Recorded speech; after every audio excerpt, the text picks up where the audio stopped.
Bom dia a todos.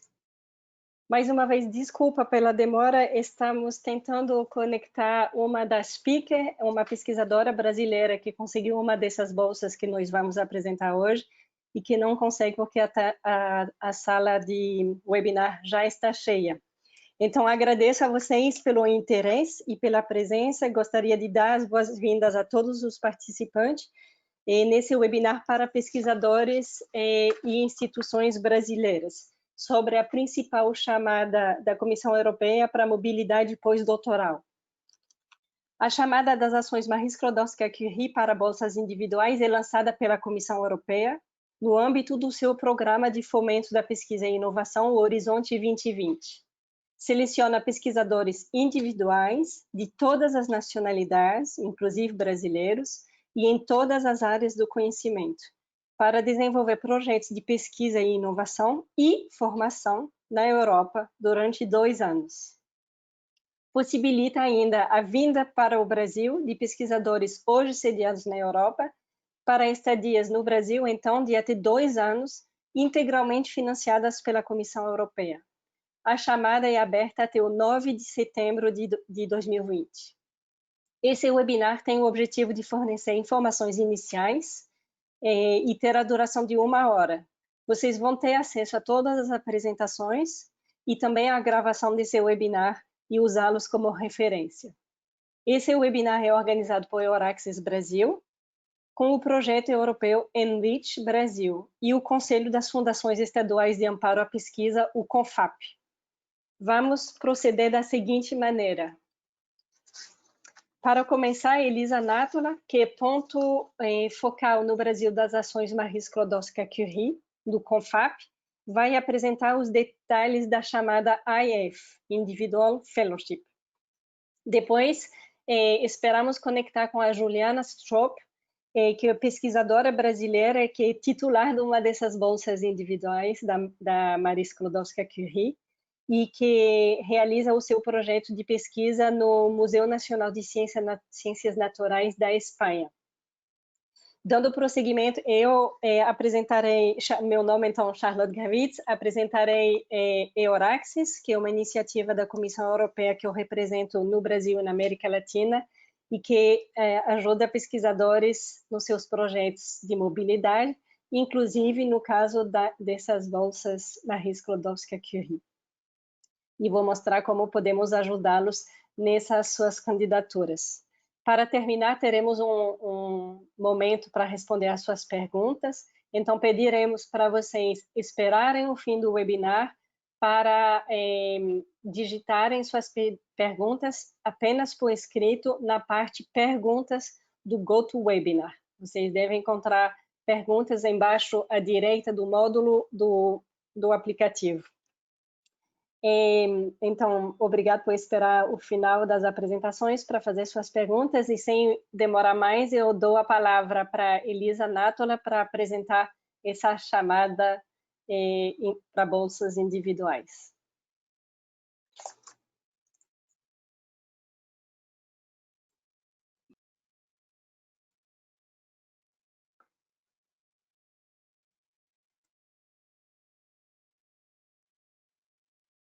Bom dia, sou Elisa Nátola, obrigada, Charlotte, pela apresentação. Sou assessora de cooperação internacional do CONFAP, do Conselho Nacional das Fundações Estaduais de Amparo à Pesquisa aqui no Brasil. E o CONFAP apoia a divulgação de chamadas europeias e também apoia a participação em projetos junto com a União Europeia de Pesquisa e Inovação no contexto do Programa Horizonte 2020.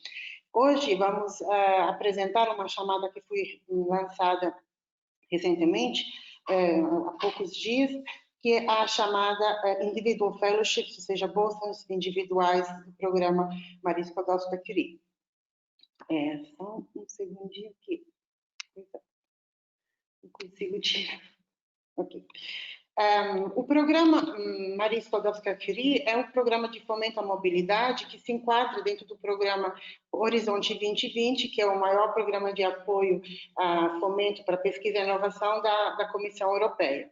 O programa começou já alguns anos, né? Essa fase durou 7 anos, esse é o último ano, 2014 e 2020, e implementou ao longo desses anos chamadas anuais de bolsas individuais. Futuramente, a gente imagina que isso vai continuar no próximo programa europeu, Horizonte Europa, com as características mais ou menos que vão se mantendo ao longo dos anos para apoiar a formação em excelência de pesquisadores do mundo inteiro, não é só pesquisadores europeus, a cooperação é com a União Europeia, mas é aberto para o mundo, para pesquisadores e entidades e instituições de pesquisa brasileiras também. Então, o programa Individual Fellowship tem características similares a todas as outras ações dentro do Marie Skłodowska-Curie, que é para apoiar a formação em excelência. Então, a excelência é o critério principal que vai premiado nos projetos apoiados, de pesquisa e inovação. Então, pesquisa junto com a inovação e proporcionar oportunidades de desenvolvimento de carreira, troca de conhecimentos por meio da mobilidade. Então, são projetos de pesquisa que se implementam através da mobilidade acadêmica.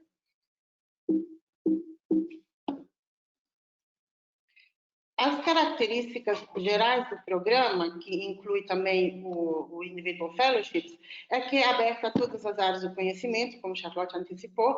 Então, é uma abordagem que parte do pesquisador propor o seu próprio projeto de pesquisa e pode ser em qualquer domínio científico, não há divisão de orçamento por área de pesquisa, é tudo aberto e os pesquisadores são livres de propor suas ideias através do projeto. Então, a abordagem é bottom-up.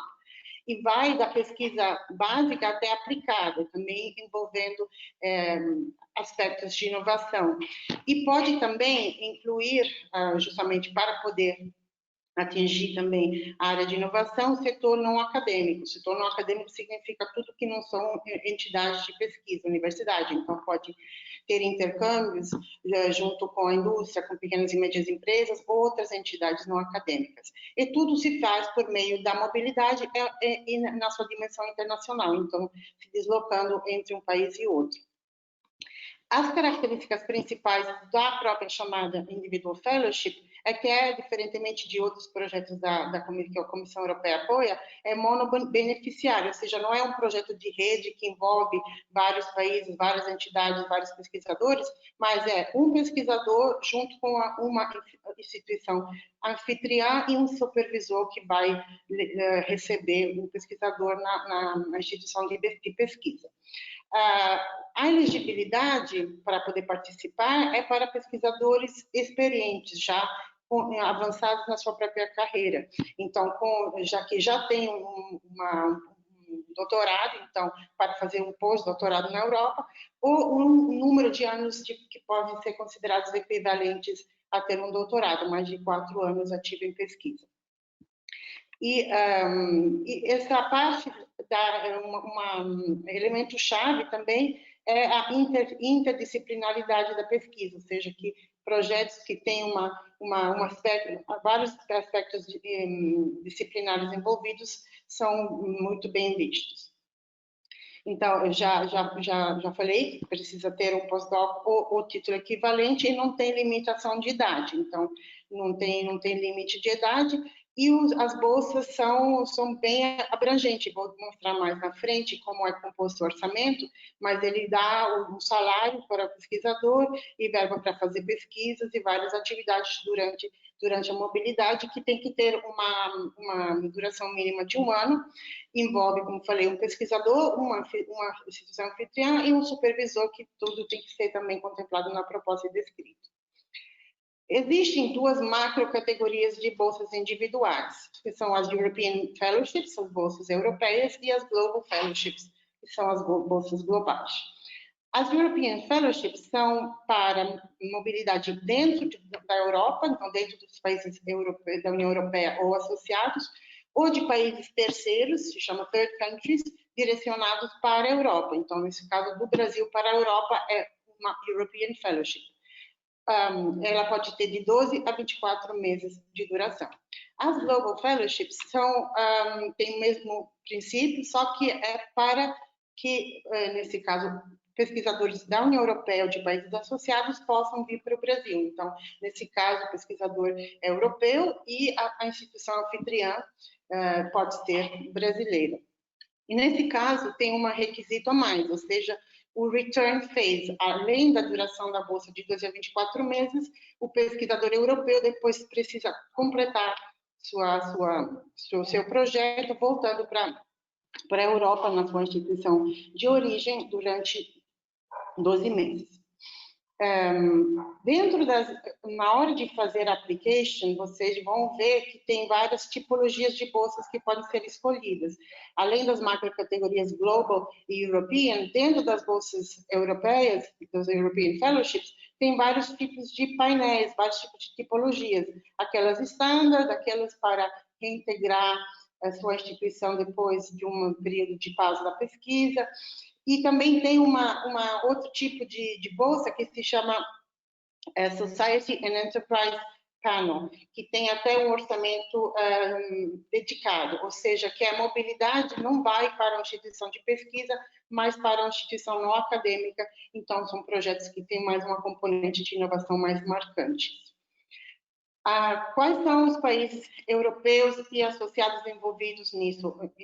Nessa troca, seja de pesquisadores vindo ou de instituições recebendo, tem que ser de países membros da União Europeia. O Reino Unido não faz mais parte da União Europeia, mas ainda faz parte do programa Horizonte 2020, porque apoiou o programa até o seu final, então ainda pode participar. E os países associados, depois a gente vai disponibilizar as slides, mas pode ver que tem muitas opções de escolha dentro desse programa. As áreas de pesquisa, como falei, é totalmente bottom-up, porém, o projeto vai ter que individuar qual é sua área de pesquisa principal. Então, que seria depois o painel que fará a avaliação da proposta. E tem 8 painéis de avaliação, que vão das ciências humanas, a engenharia, ciências ambientais, matemática, física. Então, é tudo muito abrangente, mas o projeto, como falei, pode ter uma dimensão multidisciplinar também. Quanto ao orçamento, esse é o orçamento mensal. Então, o orçamento é muito simples para fazer o desenho do orçamento no âmbito do projeto, vai se multiplicar por custos unitários mensais que incluem várias partes. Uma parte que é o salário, a bolsa em si, o living allowance, mobility allowance, ou seja, um auxílio para mobilidade, auxílio para a família também, porque o programa tem muita atenção também à dimensão da família, além do pesquisador em si, sua família. E também existe uma parte do orçamento que vai ser gerenciado pela instituição do pesquisador, instituição europeia, nesse caso, nas Global Fellowships também passa por lá instituição de origem do pesquisador. Então, o pesquisador vai ter disponíveis também verba mensais para pesquisa, para fazer treinamento, para fazer eventos, networking e para a própria gestão do projeto. Então, além da bolsa, também tem um auxílio a mais para poder depois implementar a pesquisa. Vamos já agora dar umas dicas mais específicas sobre a elaboração dos projetos. Eu, posteriormente, vou disponibilizar uma apresentação mais detalhada, dando indicações sobre como preencher cada campo. O projeto não é extenso, mas ele tem que ser muito bem focado na sua descrição para poder atingir uma avaliação positiva e sucedida. Existem duas partes, uma parte mais com informações administrativas, o projeto se chama parte A e parte B. Na parte A, vai ter que preencher todas as informações administrativas gerais da proposta, o orçamento, questões de ética, mas é uma parte mais de preenchimento, assim, de base. Mas a parte mais técnica do projeto fica numa outra parte, que o pesquisador, quando entrar, ou a pesquisadora, quando entrar no portal, pode baixar o Word, preencher e depois fazer o upload. Então, é mais em formato de texto. Esse projeto parte B tem que ter muito cuidado com a distribuição dos conteúdos no espaço que é permitido. Ou seja, o formulário não vai cortar palavras em excesso, mas o avaliador não vai considerar tudo que não cabe na contagem de páginas indicadas. Então, tem que ter atenção, porque isso pode penalizar bastante a avaliação. Então, a parte mais de conteúdo, que pode ter a máximo 10 páginas de comprimento, é dividida em 3 seções: excelência, impacto e implementação, que corresponde aos 3 critérios de avaliação. Vou detalhar daqui a pouco. Não existe diferença entre o espaço para cada seção, mas tem que ter em consideração que a componente de excelência é a principal, que vai ser avaliada com mais peso. E depois que parar essas 10 páginas, tem outra parte em que se inclui o CV do pesquisador, a descrição das entidades envolvidas, que pode ser até mais de uma universidade, porque é até possível fazer um deslocamento para outra universidade por um período de 6 meses. Então, é possível envolver até mais de uma universidade anfitriã. E todas essas informações têm que ser colocadas nessa segunda parte. Sempre no documento que eu vou compartilhar, também nos documentos de orientação, tem dicas sobre o que deve ser incluído, o que não deve ser incluído. Isso também tem um limite de página, mas é mais extenso. Então, o importante é não duplicar as informações, aproveitar muito bem do espaço que tem, que é pouco, para poder dar o máximo de força ao projeto. Então, como eu falei, as partes principais da proposta técnica é dividida ela corresponde aos critérios de avaliação. Então, a critério de avaliação de excelência, ele tem um peso maior dentro da proposta. Então, ele vale 50% da avaliação, e nessa parte precisa descrever qual é o próprio projeto de pesquisa e inovação e na sua componente de excelência, ou seja, mostrar a inovação do projeto, o que é que se pretende atingir com o projeto, quais são os objetivos, destacando sempre a questão da excelência, da inovatividade. Depois, sempre em outros campos, precisará explicar como é que o treinamento feito e a transferência de conhecimento pode potencializar essa excelência na pesquisa naquelas áreas cobertas pelo projeto, e também mostrar qual a qualidade do supervisor e da equipe que vai acolher o pesquisador na universidade de destino. E mostrar como esse projeto vai ajudar a carreira do pesquisador, vai ajudar a evolução da carreira e potencializá-la, porque esse é o objetivo principal, um dos objetivos principais do programa. A outra parte concerne o impacto do projeto, e isso tem um peso de 30% na avaliação. Nessa parte, vai ser necessário mostrar como os resultados dos projetos serão disseminados e comunicados, que são duas componentes diferentes, distintas, sempre dentro dos documentos que vão ser disponibilizados, vai explicar qual é a diferença entre uma parte e a outra, mas tem que mostrar como o projeto vai gerar um impacto além do projeto em si, além do que é importante para o pesquisador, para a área de pesquisa e para outros stakeholders e para a sociedade civil também. E, por fim, a sessão de implementação é mais a organização do projeto no seu plano de trabalho e identificando quais são as tarefas a serem cumpridas, quais são as entregas a serem feitas e quando. Então, o planejamento do projeto e mostrar como será gerenciado o projeto. Então, aqui também vai muito ser destacado quais são as capacidades das instituições envolvidas, tanto a instituição de origem quanto a anfitriã.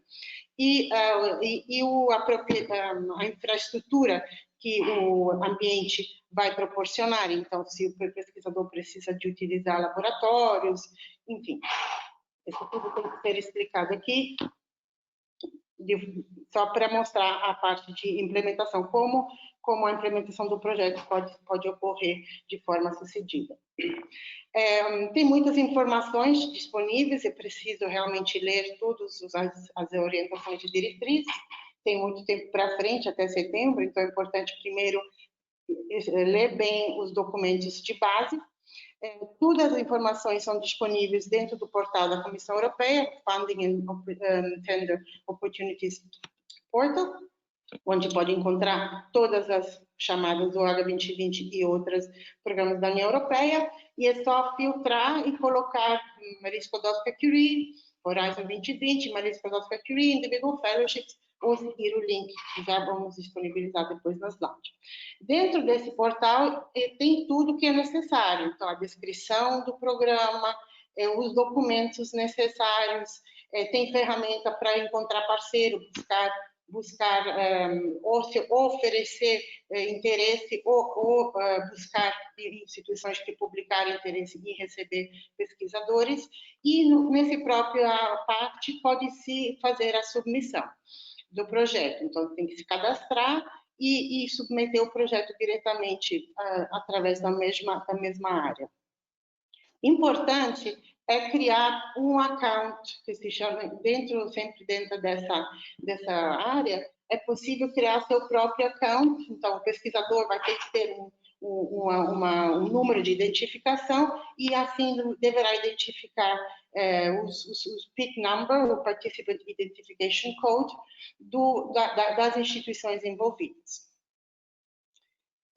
Existem várias redes de apoio, a Euraxis é uma excelente rede de apoio também, a Charlotte vai detalhar isso mais na frente, mas eu queria destacar que tem um projeto que se chama Network Mobility Plus, que reúne a rede dos pontos de contato nacionais do programa Marie Skłodowska-Curie na Europa e no mundo inteiro. Então, no Brasil também, eu faço parte dessa rede, através do CONFAP, e é importante também saber que pode-se consultar também o NCP, o National Contact Point, do país de destino, que eles podem também ajudar a orientar. Aqui tem várias informações importantes, tem um handbook, que é um livro, uma publicação com dicas, mais orientações, depois tem o Guide for Applicants, que é a base que a Comissão Europeia oficialmente publica, que é disponível no site anterior que eu mostrei. Aqui também é possível encontrar manifestações de interesse e frequently asked questions e outras webinars e outros materiais de informação. E sempre aqui é possível encontrar dentro da aba EOI, Expressions of Interest, expressões de interesse ou de pessoas ou de instituições que publicarem.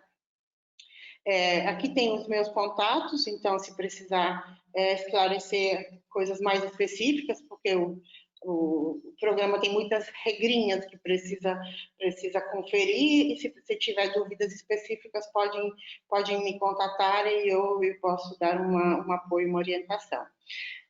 E agora, vou passar a palavra, Charlotte, né? Vai passar a palavra para a colega Juliana Astrop, que é uma pesquisadora brasileira bolsista, para ela compartilhar a sua experiência concretamente com alguns projetos.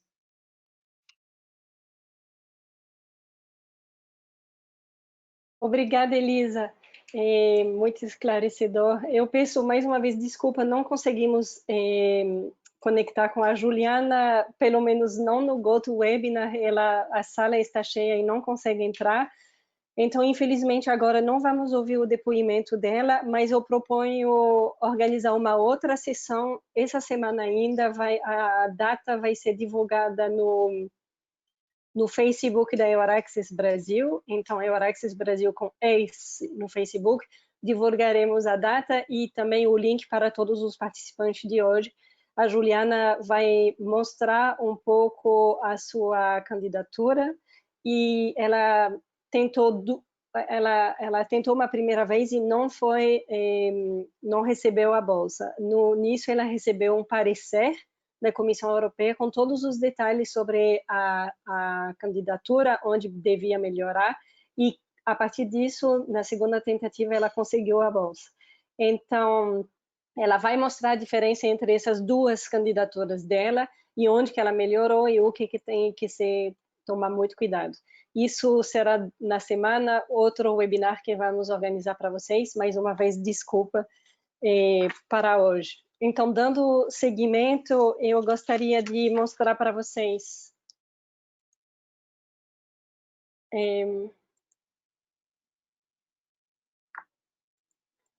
como Euraxis pode ajudá-los nas suas candidaturas para a IF. Euraxis é uma iniciativa da Comissão Europeia, é um pouco o que chamamos de posto Ipiranga da mobilidade de pesquisadores. O objetivo da Euraxis é facilitar a mobilidade de pesquisadores e a cooperação científica entre a Europa e pesquisadores do mundo todo, no nosso caso, brasileiros e pesquisadores latino-americanos e caribenhos. Euraxis fornece informações, inclusive sobre fomento, e também ferramentas para ajudá-los em vários aspectos ligados à mobilidade. Estão vendo na tela uma cópia do portal Euraxis, que vocês podem acessar pelo link euraxis.org, que tem, então, 5 pilares principais. Cada um traz benefícios para vocês. Apenas para citar, o primeiro chama Euraxis Jobs and Funding. É uma base de dados com oferta de trabalho e bolsas para financiar a mobilidade. Vocês vão também encontrar nesse pilar, Euraxis Jobs and Funding, ofertas de acolhimento de instituições europeias, por exemplo, que queiram receber candidatos, submeter junto com um pesquisador individual, uma pesquisadora, uma candidatura para uma bolsa Marie Skłodowska-Curie, bolsas individuais. O segundo eixo de atuação da Euraxis se chama Career Development, para testar as suas habilidades e desenvolver novas para dar seguimento às suas carreiras de pesquisadores. Terceiro eixo chama Euraxis Partnering, para encontrar parceiros, sócios, sejam instituições ou pesquisadores individuais para colaborar com vocês. É uma maneira, como diz, de vocês encontrarem parceiros potenciais, mas também de vocês serem encontrados por europeus que buscam parceiros no Brasil ou na América Latina. O nosso quarto eixo de atuação chama Information and Assistance, são os nossos colegas na Europa que ajudam vocês a prepararem sua viagem, sua estadia num novo país europeu para realizar pesquisa. E, finalmente, Euraxis Worldwide, é o braço internacional que eu represento na América Latina e inclusive no Brasil, e junto com meu colega Daniel, que está nos bastidores desse webinar, estamos à disposição para sanar suas dúvidas, fornecer informação sobre fomentos que existem para a sua mobilidade, facilitar sempre os procedimentos para vocês realizarem uma temporada na Europa. A melhor maneira de vocês saberem o que nós estamos fazendo no Brasil é assinando a nossa lista de difusão e acompanhando o Euraxis nas mídias sociais. Vocês estão vendo aqui os links, vamos compartilhar também no chat, e especifico que é no Facebook da Euraxis Brasil que nós vamos compartilhar a data e o horário do próximo webinar com a Juliana Straub, a pesquisadora brasileira que conseguiu uma dessas bolsas individuais. Bem, no caso específico da chamada para bolsas individuais da Marie Skłodowska-Curie, que estamos tratando hoje, o que nós, Euraxis, podemos fazer para vocês? Pesquisadores individuais podem usar o portal da Euraxis, que apenas mostrei rapidamente para vocês, para publicar seus currículos. Isso é uma maneira de vocês entrarem no radar de potenciais instituições na Europa, de mostrarem o que vocês fazem e sua disponibilidade. Vocês também podem buscar instituições de acolhimento na Europa, porque, como Elisa explicou, para submeter as suas candidaturas, vocês precisam de uma instituição, seja acadêmica ou não. Algumas das instituições europeias publicam manifestações de interesse em receber bolsistas individuais, MSCA, no portal Euraxis. Então, não hesitem em usar essa ferramenta para encontrar sua instituição de acolhimento. No site específico da EURAXES no Brasil, vocês vão encontrar informação confiável e centralizada, tudo no mesmo lugar. Então, tem uma notícia no nosso site, que vocês podem acessar pelo link bit.ly/mcaf2020, vamos compartilhar no chat, onde vocês vão encontrar o link para a chamada, o link para o Guide for Applicants, o link para os webinários de interesse para vocês, entrevistas de pesquisadores brasileiros e latino-americanos que conseguiram, etc. Muitos recursos num lugar só. No nosso site da EURAXES Brasil, vocês vão encontrar ofertas específicas, por exemplo, quando instituições europeias organizam escola de verão para preparar candidaturas, etc. E, por fim, como o nosso objetivo é sempre facilitar a sua vida, vocês vão também encontrar tutoriais. Como encontrar instituições de acolhimento na Europa. Ou também um passo a passo sobre como submeter a sua candidatura, quais são os registros que tem que fazer, os números, onde que tem que se registrar, etc., etc. Não hesitem em consultar esses documentos, vocês vão receber os links para encontrá-los com facilidade no chat daqui a pouco. Como Elisa falou, a Bolsa Individual permite também pesquisadores europeus ou hoje na Europa virem para o Brasil para suas instituições. Encorajamos vocês, instituições brasileiras, a manifestar interesse em receber esses candidatos no portal EURAXES. Vocês cadastram suas instituições e vocês manifestam interesse, mostram o que vocês fazem, em que vocês são bons e em quais são os temas que vocês gostariam de receber pesquisadores visitantes com esse fomento das bolsas individuais. Tem também um tutorial para ajudá-los a fazer isso passo a passo. Bem, agradeço muito o interesse de vocês em realizar uma estadia de pesquisa de até 2 anos na Europa com uma bolsa individual das ações Marie Skłodowska-Curie. Nós seguimos à disposição de vocês para sanar suas dúvidas, que o seu projeto seja com essa bolsa ou com qualquer outro tipo de fomento. Agora, eu gostaria de novo de agradecer a Elisa pela disponibilidade e pelas informações que ela compartilhou e dar a palavra para vocês fazerem suas perguntas por escrito na parte perguntas do GoToWebinar e, por favor, endereçam suas perguntas, dizem para quem vocês perguntam para podermos responder com mais facilidade.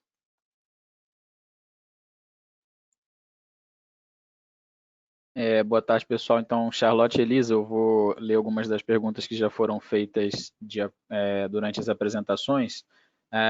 As primeiras não tinham sido endereçadas ainda. A primeira agradece pelo webinar e gostaria de saber qual o nível de interdisciplinaridade de projetos competitivos, se precisam ser áreas muito distintas ou não. A pergunta da Juliana Souza. E acho que a Elisa pode começar respondendo e talvez a Charlotte possa comentar também.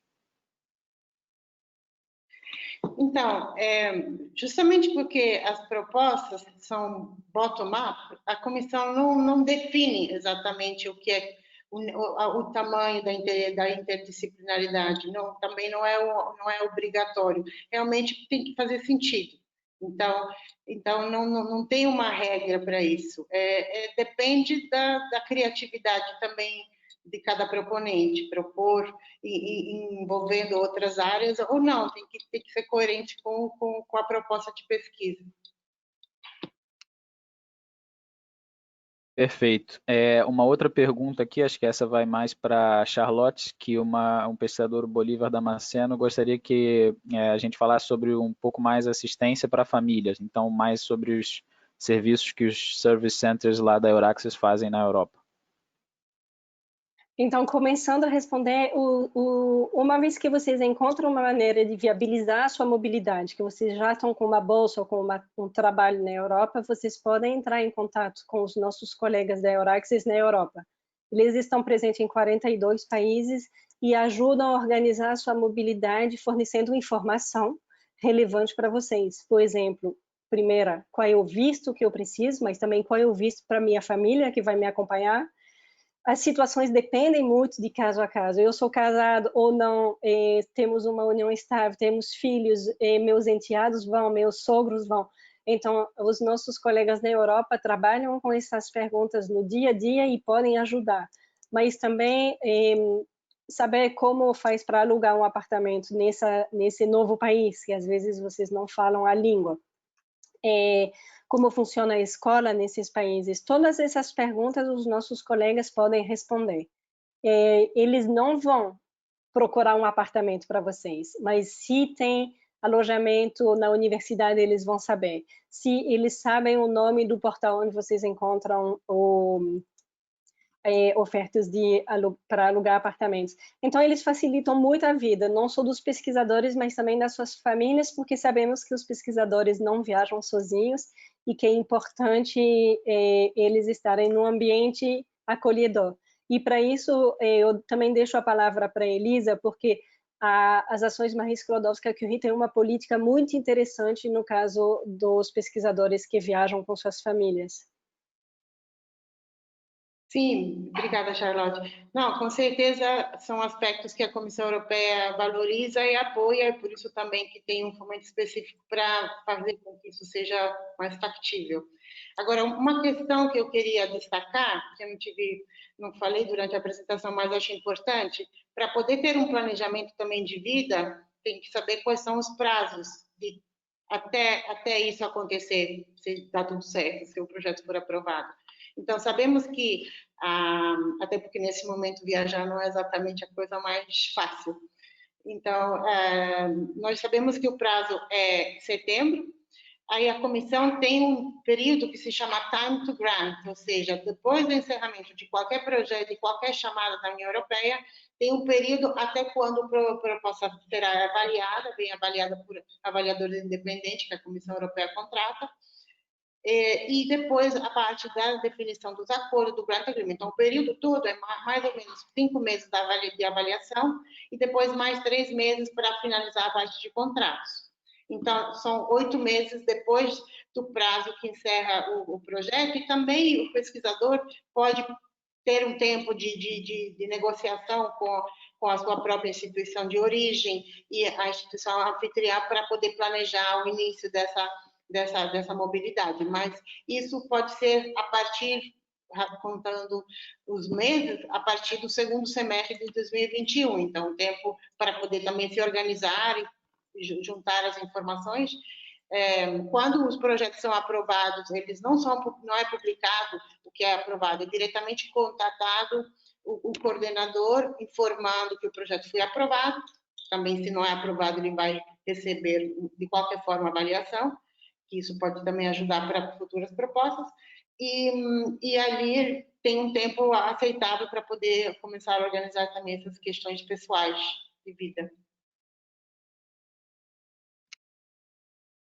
Obrigado, Elisa. Ainda sobre essa questão da instituição de acolhimento, tem algumas dúvidas sobre essa relação do pesquisador-aplicante com a instituição de acolhimento. Tem um pesquisador que pergunta se o projeto para a instituição de acolhimento tem que estar ofertado pela universidade ou se o pesquisador pode propor um novo projeto para aquela host institution com o orientador que já esteja orientado, que já esteja interessado nesse tema.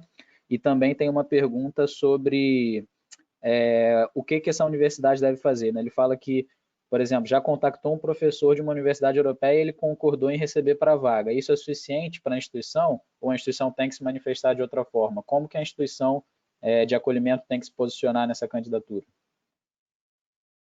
Bom, o projeto, primeiramente, deve ser de interesse do pesquisador, porque o objetivo é a evolução da carreira, potencializar a excelência do pesquisador, mas isso claramente tem que ser feito alinhado com o que é de interesse também da instituição anfitriã.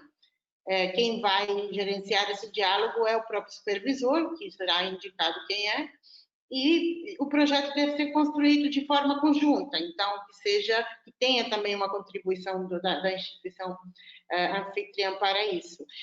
Então, dentro do projeto, se trata de uma European Fellowship, teria que, a instituição anfitriã teria que juntar, contribuir as informações ligadas a seu perfil, às suas capacidades, a seu nível também de excelência, a seus dados administrativos, Big Number, e essas partes têm que ser contempladas na proposta, mas não precisa anexar nada mais.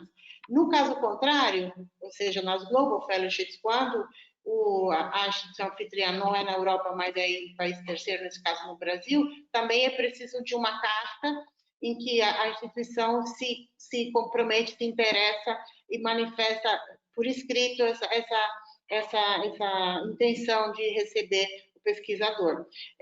Para essa carta, uma pergunta que chega várias vezes, não tem um padrão formal definido, mas no material que é disponibilizado de orientação tem umas dicas o que é que tem que ser contemplado, o que tem que incluir. Mas essa aqui é a única formalidade de coisas a serem anexadas só nas Global Fellowships que o programa prevê. Obrigado, Elisa. Tem muitas perguntas aqui, eu vou tentar pegar diversas características de cada pergunta, muitas perguntas em relação ao próprio projeto.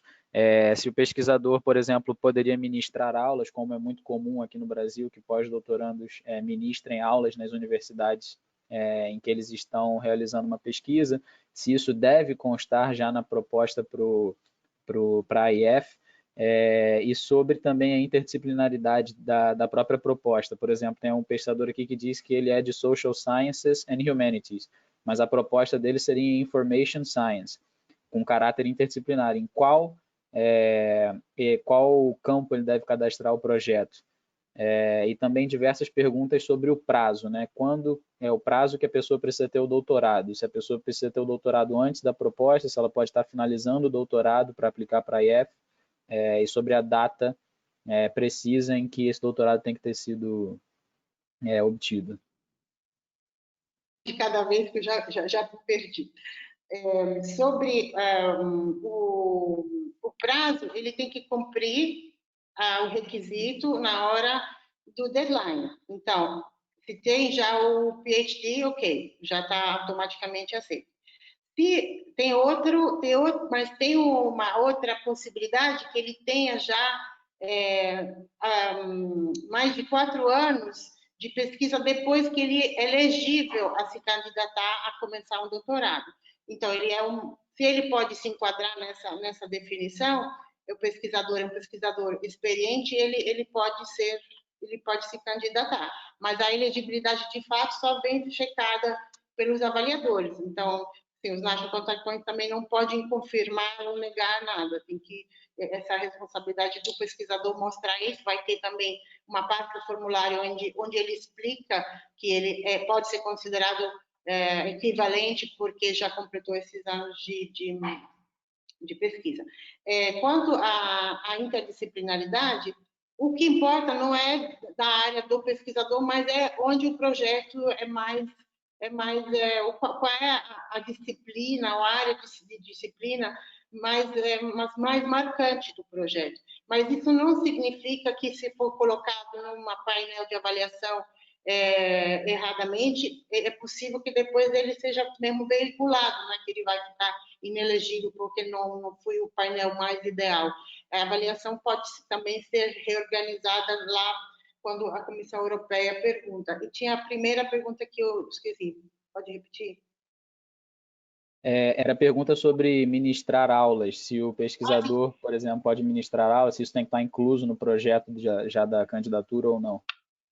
Sim, pode. Aliás, é importante também, até para a instituição anfitriã ter essa contribuição, e isso tem que ser explicado também. O projeto prevê mostrar como a parte de excelência, como as atividades de training, networking, knowledge sharing, knowledge development, vai ser de fato implementado durante esse período de mobilidade de bolsa. Claro que isso depois, durante a implementação do projeto, pode mudar, mas já tem que se indicar isso nas atividades de training que se pretende fazer, ou como receber, ou também ministrar. Perfeito. Vou pegar aqui duas perguntas também que são um pouco semelhantes, que é justamente da relação do pesquisador com a universidade para depois da Individual Fellowship. Alguns pesquisadores perguntando se existe alguma obrigatoriedade de retorno, né, ao Brasil ao final da Fellowship e se ele poderia, por exemplo, tentar ficar nessa universidade europeia depois de terminar a Individual Fellowship. E também a gente sabe que muitos pesquisadores aqui do Brasil têm um vínculo permanente com a universidade, são contratados, concursados como professores ou pesquisadores de uma instituição. Como é que seria essa relação, se ela poderia, se geralmente é possível que o pesquisador retorne ao Brasil, mantendo o seu cargo aqui, indo para lá para ficar esse período de 2 anos e retornando à universidade em questão, ou se ela poderia tentar outras fellowships depois que acabar o período da Individual Fellowship. A regra do programa só prevê a obrigatoriedade de voltar, da return phase, no caso das Global Fellowships, ou seja, para europeus e associados, pesquisadores de países europeus associados ao programa, é necessário essa return phase. No caso oposto, do lado da Europa, ela não obriga a nada. Se quer ficar e pode ficar, e consegue ficar, pode ficar. Mas, em relação a como é do lado brasileiro, o que é que a instituição vai permitir, quanto tempo de afastamento, isso depende claramente da instituição e do contrato, cada caso é um caso. Então, não tem que verificar com a instituição de origem. Perfeito. Muitas perguntas aqui também em relação a qual é o requerimento, o que seria um pesquisador experiente, né? Várias pessoas perguntando o que seria um CV competitivo, se as publicações importam muito, se são projetos que foram orientados por esses pesquisadores, o peso das publicações, e também se o projeto de pesquisa pode estar, se a host institution pode estar fora do setor acadêmico, pode ser uma ONG ou pode ser uma instituição privada de pesquisa. Então, o que é um excelente currículo, isso de fato não tá escrito. Então, a gente precisa ler entre as linhas, né? Claro que as publicações são importantes, mas o programa ele não dá exigências específicas nesse sentido. Isso realmente depende da excelência da ideia do pesquisador, da sua carreira, e é muito relativo. Não tem umas regras nesse sentido. Tem sempre, a gente vai no documento que vamos disponibilizar, que é o handbook, que é feito pelos NCPs, depois de ter visto e analisado, visto tantos projetos, umas dicas, o que é que deve ser potencializado, o que é que deve ser mostrado, mas não tem regra para isso. E que tinha mais uma? Se pode ser em relação às instituições fora do setor acadêmico, por exemplo, ONGs, instituições privadas de pesquisa. Isso é possível que a mobilidade seja direcionada para uma instituição não acadêmica, isso faz parte das opções, e nesse caso, se a instituição de destino é não acadêmica, o pesquisador pode se candidatar dentro do Society and Enterprise Panel, ou seja, que é um painel específico que vai avaliar esse tipo de mobilidade, então não é temático, mas mas isso é possível sim. Aliás, é muito encorajado, tanto que tem um orçamento separado para esse tipo de mobilidade. Um exemplo é a Juliana, desculpa, um exemplo é a Juliana que ia apresentar hoje, que é pesquisadora brasileira que tem uma bolsa individual e faz a sua pesquisa no museu. Os museus não são necessariamente ligados às universidades, eles também podem ser entidades privadas e fazem parte do terceiro setor. A gente está acabando nosso tempo aqui, a gente tem um limite aqui de tempo da plataforma. Eu vou passar então a palavra para a Charlotte, depois se a Elisa quiser também, para dar algumas declarações finais e deixar bem claro que a gente vai poder responder aí todas as perguntas por e-mail. Charlotte. Se Elisa tiver mais 10 minutos de disponibilidade, podemos responder mais umas perguntas, porque atrasamos no início devido ao problema técnico, então vamos continuar. Elisa já deu o seu ok, mas, de fato, as perguntas que não vamos poder responder agora oralmente, vamos responder colocar as respostas no YouTube, onde o vídeo vai ser publicado no YouTube da Euraxis Brasil. Tudo isso vocês vão receber por e-mail depois, tá? Então, dou a palavra para a Elisa. Se tiver outras perguntas, Daniel, pode fazer. Sim, então, tem ainda diversas perguntas sobre essa relação com a instituição de acolhimento. As pessoas estão perguntando se é melhor você já abordar um professor que vai te acolher, um pesquisador que vai te acolher, ou se essa relação tem que ser com, por exemplo, o Departamento de Relações Internacionais ou o departamento específico da universidade. Eu acho que aqui também não tem regra. A gente pode ser bem sucedido num sentido ou em outro, mas certamente o envolvimento do supervisor vai ser importante pela própria bolsa, no caso de ela seja sucedida. Então, seria importante que ele seja envolvido desde o começo, e ele automaticamente envolverá a instituição. As áreas internacionais podem ser interessantes para poder consultar quais são os departamentos abertos a receber, quais são os interesses principais, mais salientes da universidade. Mas a parte de elaboração depois técnica tem que ter uma contribuição significativa do supervisor. Eu me comprometi a continuar, mas de fato tem um webinar que vai começar com a mesma plataforma, então infelizmente temos que encerrar esse webinar sobre as bolsas individuais da Marie Sklodowska-Curie. Agradeço muito a Elisa, ainda mais pela disponibilidade de continuar respondendo as perguntas. Agradeço a vocês pelo interesse e pela atenção. Avisem seus colegas que não conseguiram se conectar, que esse webinar foi gravado e a gravação vai ser compartilhada nos próximos dias, e também que vamos propor para vocês um outro webinar com o depoimento da Juliana Strop, que é brasileira e que passou pelo processo de seleção e foi bem sucedida e realiza uma pesquisa na Europa com uma bolsa individual. Muito obrigada a todos. Vamos enviar todos esses links por e-mail e seguimos à disposição de vocês. Bom dia. Bom dia, obrigada. Muito obrigada. Obrigada, Daniel, pela ajuda e Henrique pela plataforma.